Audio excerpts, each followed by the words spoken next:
The best communications work on a very simple philosophy. What are you trying to say, to whom, where and when?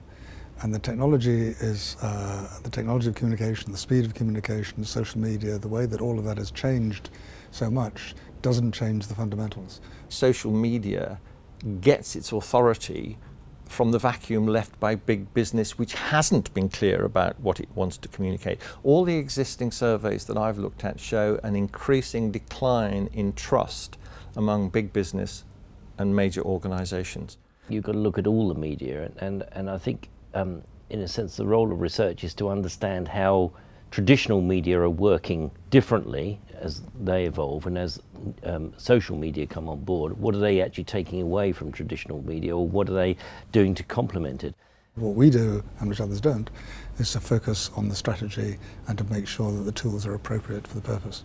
I think it's more than the icing on the cake, but it's also true to say that the core things still matter as much as ever. You need to be very clear about what you want to say, what the core message is.